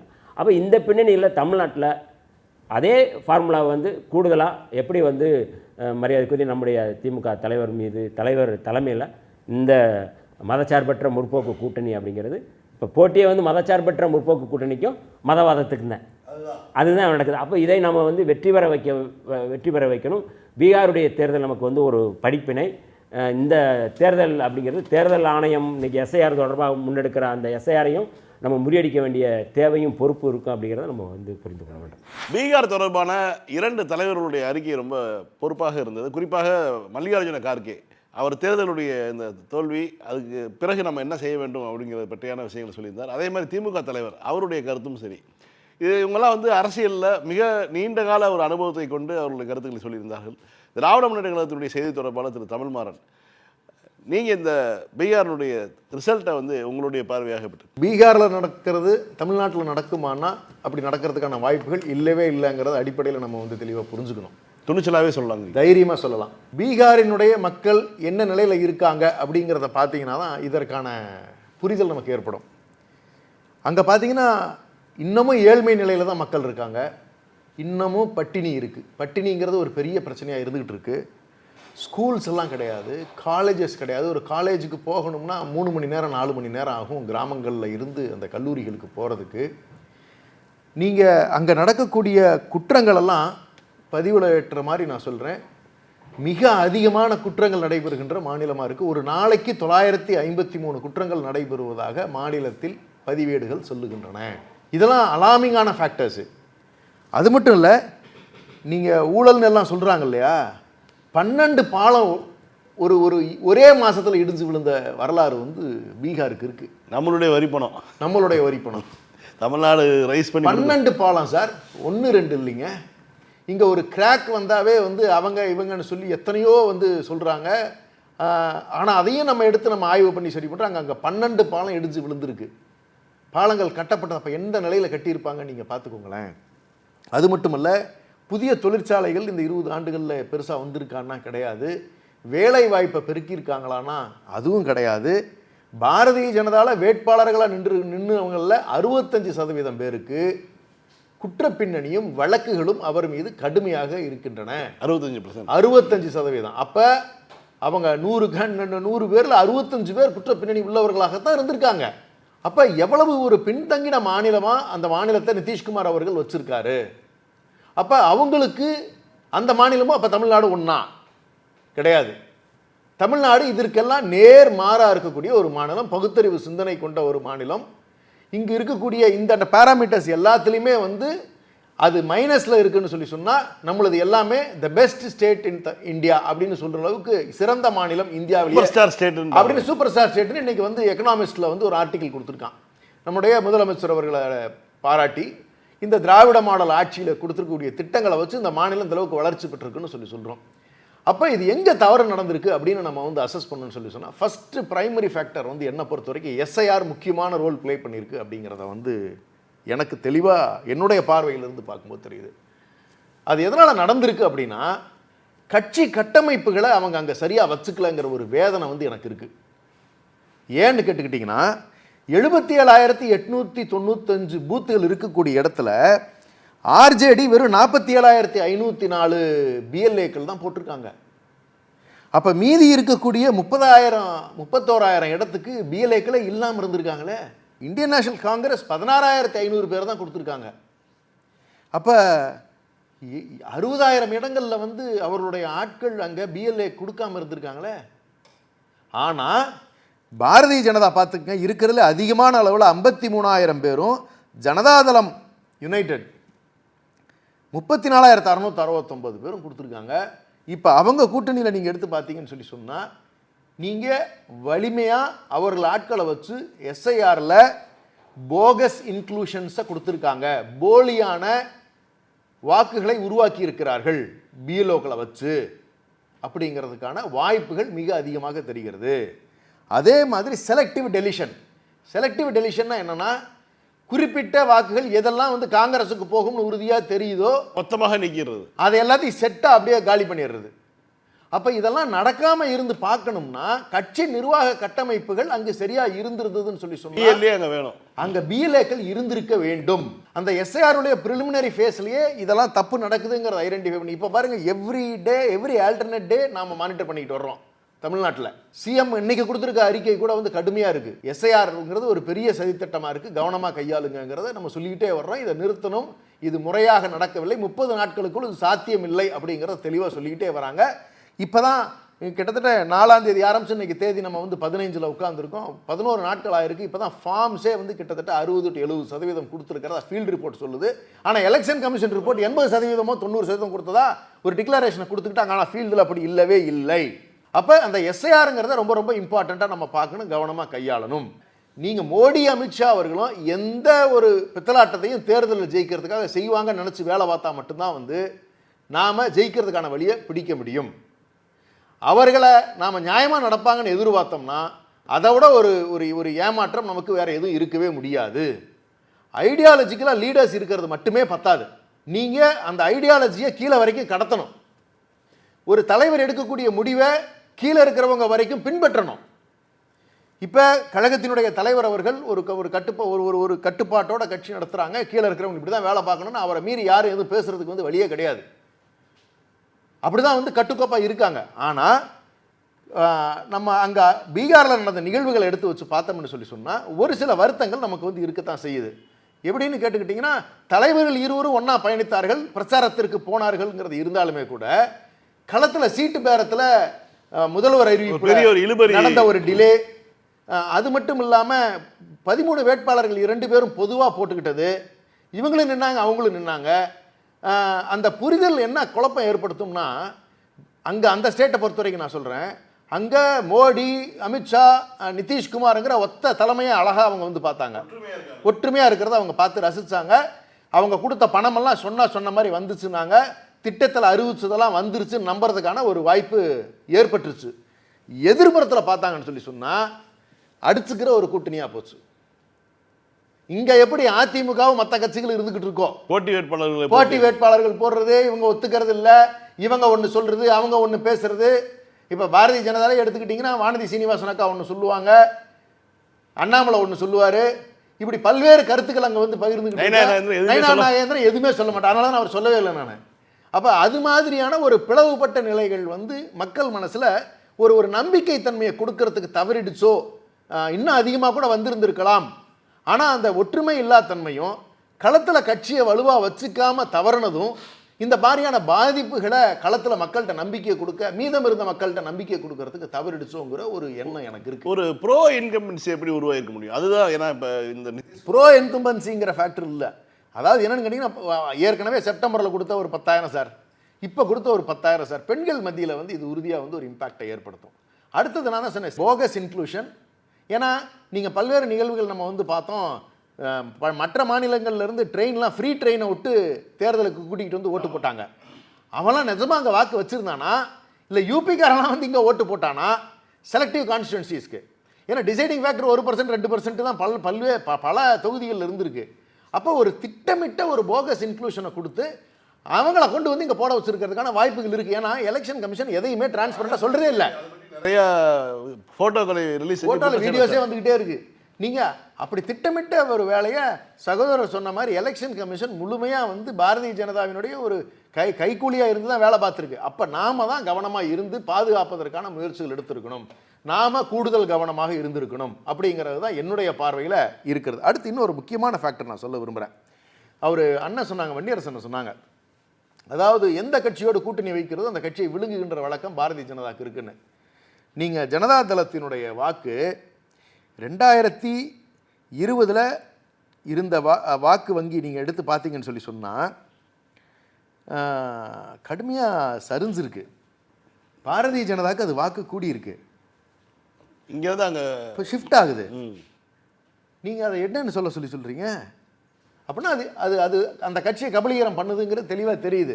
தன்னுடைய சீட்டுகளை அதிகப்படுத்துகின்ற வேலையும் அது செஞ்சுக்கிச்சு, அதை கபலீகரம் பண்ணுற வேலையை செஞ்சுக்கிட்டு இருக்கு அப்படிங்கிறது தெளிவாக நமக்கு வந்து தெரியுது. இன்னொன்று, 2025க்கும் 24க்குமான தேர்தலில் காங்கிரஸ் வந்து வாக்கு சதவீதம் 6.2% குறைஞ்சிருக்கு, 7.2% குறைஞ்சிருக்கு. நாடாளுமன்ற தேர்தல் 2024ல் 41.2% பெற்றிருந்த காங்கிரஸ் கட்சி 2025 இப்போ நடந்த தேர்தலில் 34% தான் வாங்கியிருக்கு. தலைவருடைய பிரச்சாரம் சாமானிய மக்களோடு பழகுகின்ற வகையில் இருந்தாலுமே கூட, தலைவர்கள் சரியாக இருந்தாலுமே கூட, களத்தில் பணியாற்றியவர்கள் அவர்களுடைய பங்களிப்பை சரியாக செய்தார்களா இல்லையா அப்படிங்கிறது வந்து அந்த கட்சி வந்து சீராய்வு செஞ்சுக்கணும், பரிசீலனை பண்ணிக்கணும். ஏன்னா ரொம்ப ரொம்ப ரொம்ப முக்கியமான ஃபேக்டர். தலைவரை வச்சு மட்டுமே அரசியல் அல்ல. தலைவர் ஒரு பிரச்சாரத்துக்கு இந்தியா முழுக்க போகிறது பெருசல்ல. ஆனால் களத்தில் பூத் வைஸ் நின்று நீங்கள் சட்டமன்ற தொகுதி வாரியாக என்ன ஒர்க் பார்த்துருக்கீங்க அப்படிங்கிறது ரொம்ப ரொம்ப ரொம்ப அவசியம். அதை சரி பண்ணிக்காத வரைக்கும் இது மாதிரியான சிரமங்களை நாம் ஒரு போகஸ் இம்ப்ரெஷனில் ஒரு ஒரு ஒரு கனவு உலகத்தில் நம்ம மிதக்கிறதுக்கான வாய்ப்பு மீடியாவை வந்துரும்னு இருக்கலாம், கிடையாது. வேலை பார்த்தாக வேண்டும். அதில் ஒரு லேக் இருந்ததாக தான் பீகார் எலெக்ஷன்ஸோட ரிசல்ட் வந்து நமக்கு வந்து காட்டுது. ஸோ நம்ம இதுலேருந்து நமக்கு படிப்பினை என்ன பொறுத்த வரைக்கும் என்னன்னு கேட்டிங்கன்னா, நாம் 2 மடங்கு கவனமாக இருக்க வேண்டும். எலெக்ஷன் கமிஷன் சரியாக நடந்துக்குமானா நடந்துக்காது, நமக்கு தெளிவாக தெரியும். இல்லை, ஏன்னா அது பற்றிய குற்றச்சாட்டுகள் நிறைய வந்து சொல்ல, குறிப்பாக சிசிடிவிகள் இரவில் அணைந்தது, புதிய வேன்கள் உள்ளே போயிட்டு வெளில வந்தது. நீங்கள் அது ஏங்க 24 எலெக்ஷனுக்கு நீங்கள் ரிசல்ட்ஸு கேட்டதுக்கு பஞ்சாபில் கம்ப்ளீட்டாக, ஹரியானாவில் கம்ப்ளீட்டாக இல்லைன்னே சொல்லிட்டாங்களே. ஆமாம், நீங்கள் அதோட ஒரு வரலாற்று பிழை வேறு என்ன சார் இருக்க முடியும் ஒரு எலெக்ஷன் கமிஷனுக்கு? அது எலெக்ஷன் கமிஷனாகவே நடக்கலை. நீங்கள் வந்து சங்பரிவாரனுடைய ஒரு அமைப்பாக தான் அவ்வளோதான் ஏபிவிபி மாதிரி அது வந்து ஒரு அமைப்பு. நீங்கள் இடி அது மாதிரி ஒரு அமைப்பு ஆயிடுச்சு. நீங்கள் அப்போ என்ன பண்ணணும்னா, நாம் தான் அலர்ட்டாக இருக்கணும், நம்மளை தற்காத்துக்கணும்னா. அது இப்படிப்பட்ட மிருகம்னு தெரியுது. அப்போ அதற்கான கவசங்களை நாம் தான் வச்சுக்கணும், நாம் தான் கட்டுக்கோப்பாக நிற்கணும். நீங்கள் பாரதிய ஜனதாவை உடைக்கணும்னு சொல்லி சொன்னால் அவர்களை விட 2 மடங்கு அதிகம் வேலை பார்க்கணும். வேலை பார்க்கறது மட்டும் இல்லை, கொள்கை ரீதியாக தமிழ்நாடு மிகப்பெரிய அளவில் எதிர் மனநிலை கொண்டிருக்கக்கூடிய ஒரு நிலம். இங்கே இருக்கக்கூடியது எப்படின்னு சொல்லி சொன்னீங்கன்னா, நாம் வந்து சுயமரியாதை பகுத்தறிவெல்லாம் பேசக்கூடியவர்கள். அப்படிப்பட்ட ஒரு தனித்துவமான ஒரு இனம் இந்த தமிழ்நாட்டு மக்கள். இதுதான் அவங்களுக்கு எப்பவுமே பிரச்சனையாக இருந்துகிட்டு இருக்கு. ஏன்னா இங்கே பேசுகிற பேச்சு, இங்கே ஆரம்பிக்கக்கூடிய எந்த ஒரு முக்கியமான முடிவுகளும் மற்ற மாநிலங்களில் இருக்கக்கூடிய பூர்வ குடிகளாக இருக்கக்கூடிய மாநிலங்களில் அதோட இம்பேக்ட் ஏற்படுதுங்கிற பயம் வந்து பிஜேபிக்கு எப்பவுமே இருக்குது உறுதியாக. ஏன்னா நீங்கள் மகாராஷ்டிராவில் நீங்கள் மராத்தின்னு நீங்கள் இருமொழி கொள்கையை நாம் சொல்லும் பொழுது அங்கே மும்மொழி கொள்கை இம்ப்ளிமெண்ட் பண்ணாங்கன்னு சொல்லி சொன்னால், தாக்கரே பிரதர்ஸ் 2 பேரும் சேர்ந்து ஒரு அறிக்கை கொடுத்த உடனே டக்குன்னு அது மாறுது, ஒரு பயம் வருது பிஜேபிக்கு. அப்போ அந்த தாக்கரே பிரதர்ஸ் யாரை பாராட்டுறாங்கன்னா நம்மளுடைய கட்சி தலைவரை தான் பாராட்டுறாங்க. நீங்கள் நம்ம சமக்கிர சிக்ஷா அபியான கேரளாவில் ஒத்துக்கிறோம்னு சொல்லி சொன்னதுலேருந்து ஒரே வாரத்தில் பயங்கர பிரச்சனையாகி திரும்ப வாபஸ் வாங்கிக்கிறாரு. அப்போ தமிழ்நாடு என்ன ஸ்டாண்ட் எடுக்குதோ, கர்நாடகா ஆல்ரெடி 2 லாங்குவேஜ் பாலிசி தான் சொல்லிடுச்சு. தெலங்கானா சொல்லியும் சொல்லாமலும் அதை நடைபெற்று, அதாவது ஆந்திரா சொல்லியும் சொல்லாமலும் சந்திரபாபு நாயுடு தந்திரமாக கையாண்டு கொண்டிருக்கிறார். தெலங்கானாவும் தெளிவாக சொல்லிடுச்சு. நீங்கள் ஒரிசாவும் அதே மாதிரி ஒரு எதிர் மனநிலையில் இருக்கக்கூடிய மக்கள் தான் இருந்துகிட்டு இருக்கக்கூடிய மனநிலை ஜெயிச்சிருக்கலாம். ஆனால் மக்கள் மனநிலை அப்படி இருக்காது, அவரோட ஒத்து போவதற்கான வாய்ப்புகள் இல்லை. வெஸ்ட் பெங்கால் மாற்று மனநிலையில் இருக்கக்கூடிய ஒரு மாநிலம். அப்போ இந்த பூர்வ குடியில் இருக்கக்கூடிய இடங்களில் எல்லாம் இந்த எதிர்ப்பு பாரதிய ஜனதாக்கு இருந்து கொண்டிருக்கிறதுக்கு பெரிய காரணமே வந்து நம்மளுடைய தலைவரும் நம்ம இன மக்களினுடைய எண்ணங்களுக்கு ஏற்ப நம் தலைவர் எடுக்கின்ற முடிவுகள் தான் வந்து இன்றைக்கி வந்து நம்மளை தற்காத்து நிற்கிறது. அப்போ இது ரொம்ப ரொம்ப முக்கியம். அப்போ வருகின்ற தேர்தலில் ரொம்ப முக்கியமான விஷயங்கள் என்னென்னு கேட்டிங்கன்னா, தலைமை என்ன சொல்லுகிறதோ அதை கட்டுப்பட்டு கேட்டு நடக்கின்ற அடுத்த கட்ட தலைவர்களும் சரி, கீழ்மட்ட தலைவர்களும் வரை இருக்க வேண்டும்ங்கிறது தான் நமக்கு இருக்கக்கூடிய தெளிவான புரிதல். அப்போ தான் இதை கட்டுக்கோப்பாக நம்ம காட்ட முடியும். நம்ம கட்சியை பொறுத்தவரைக்கும், திராவிட முன்னேற்ற கழகத்தை பொறுத்தவரை அந்த கட்டுக்கோப்பு எங்கேயுமே மாறுறதில்லை. காங்கிரஸும் கிட்டத்தட்ட அந்த பாடத்தை வந்து தெளிவாக கற்றுருக்காங்க. இந்த பீகார் எலெக்ஷனில் நடந்த தவறுகள் இனி திரும்ப நடக்காமல் பார்த்துக்கிறது அவர்களுக்கான ஒரு அவசியமான ஒரு சூழல். அவர்களும் அப்படித்தான் இருப்பாங்கன்னு வந்து நமக்கு ஒரு நம்பிக்கை உண்டு. ஏன்னா விசிகேவும் அது மாதிரி தான் இருக்காங்க. எல்லாம் ஒரு கட்டுக்கோப்பு இருக்குது. தலைவர்களுக்குள்ளே என்ன பேசிக்கிறாங்களோ அவங்களுக்குள்ளே பேசி, ஏன்னா ஆதவர்ஜுன் அந்த கட்சி விட்டு வெளியே போகிறதுக்கு காரணம் ஏற்படுறது என்னன்னு கேட்டிங்கன்னா, அவருடைய தனிப்பட்ட சில பதிவுகள் அவருடைய வெப்சைட்டில் போய் அவர் வந்து அவருடைய அக்கௌண்ட்டில் போடும் பொழுது அதற்கான வெறுப்பு ஏற்படுகிறது. அவருடைய தனிப்பட்ட கருத்துக்கள் சில அவருடைய பதிவிடுகின்ற பொழுது பாதிப்பு ஏற்பட்டதுங்கிறதுனால அவரை கட்சி விட்டு நீக்கிறாங்க. அது மாதிரியான முடிவுகளை வந்து கூட்டணி கட்சிகள் வலிமையாக இந்த கூட்டணிக்கு ஒத்துழைக்கின்றன. அந்த மாதிரி பிரிவுக்கான வேலைகள் தமிழ்நாட்டில் வந்து இல்லை. இன்றைக்கு வரைக்கும் அது கட்டுக்கோப்பாக போயிட்டுருக்கு. செல்வப்பிறந்தை அண்ணன் அவர்கள் பொறுத்த வரைக்கும் அவரும் முழுமையாக ஒத்துழைக்கிறார்கள். இப்படி அண்ணன் வைகோ அவர்களும் சரி, இந்த கூட்டணியில் இருக்கக்கூடிய அத்தனை பேருமே சொல்கிறேன் அருமையாக ஒத்துழைக்கிறார்கள். இந்த மாடலை மற்ற மாநிலங்கள் பின்பற்றணும். இங்கே ஏதோ ஒருவரோ இருவரோ ஏதோ ஒன்று பேசுகிறத நம்ம முக்கியத்துவமாக எடுத்துக்க வேண்டிய அவசியமே கிடையாது. அதெல்லாம் தூக்கி ஓரம் தள்ளிட்டு போகலாம். ஏன்னா பேசுகிறவர்கள் நிர்வாகியாகவும் இல்லை, அந்த கட்சியில் உறுப்பினர் அட்டை வச்சுருக்காங்களான்னு கூட நமக்கெல்லாம் பல பேர் தெரியாது.